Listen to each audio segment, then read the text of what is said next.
I mean, they literally brought this guy back to life, you know, on the side of the road. Scary. Realized that it wasn't going to end good. All I can remember, I was on my hands and knees in front of the truck, or on one hand, waving the other one, hoping somebody would see me and stop. And then I blacked out. On the morning, I received a radio call of a subject down on the interstate. I headed to the scene. Don't want to use the word routine, but pretty much seemed like a normal call. Trucks off the side of the road, nothing out of the ordinary, hazards on. 9 times out of 10, it's a guy looking at his truck. Maybe he had a blown tire or something like that, but you never know what the problem is. So as I walk up, and then I see the situation we have, then of course my emotions, adrenaline starts rushing. Realize that we have to make this a safe scene, and I got to get some help there.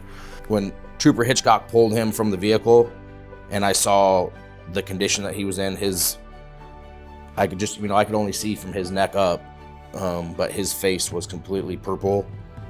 As many times as we have to deal with stuff like that, you look at that and you're like, ooh, this guy's not in a good state. Whatever is going on, it's not good. That's when your training kicks in. You just start doing what you have to do and what you're trying to do.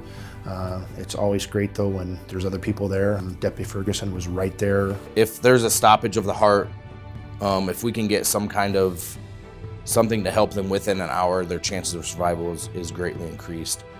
So any situation like that where it's an unknown to me, I always grab my AED because you never know if that's going to help or not. He brought the AED with him, which was great. So he was, instead of seconds later, he already had it in his hand. As soon as we got down, he put the AED on, we assessed, and he immediately started CPR. John knew exactly what I was going to do. He had already started cutting off the shirt when I was getting my AED ready. So, it was nice to have someone there who had experience in the same type of situation.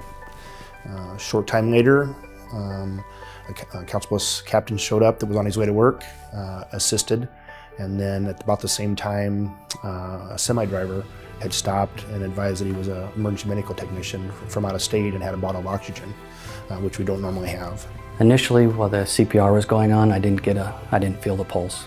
I did feel the compressions, but shortly after that, I checked the pulse again. I got a strong pulse, steady, and I just had them discontinue CPR. Within probably a couple minutes, we had a pulse, subject was breathing, and then we turned over care to the rescue units that arrived. It's just good that you have 3 different departments that were able to help each other. We all want to do the same thing.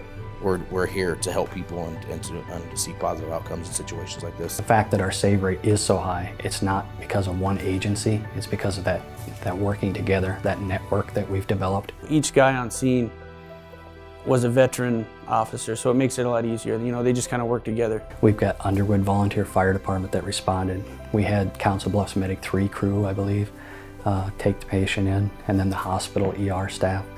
So it's not just the on-scene stuff, it's that continuing care as well.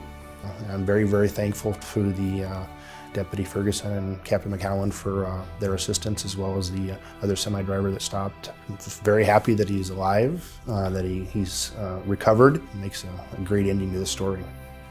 All I can say is someone was looking out for me that day, and I'm glad they were there and responded. Thank you.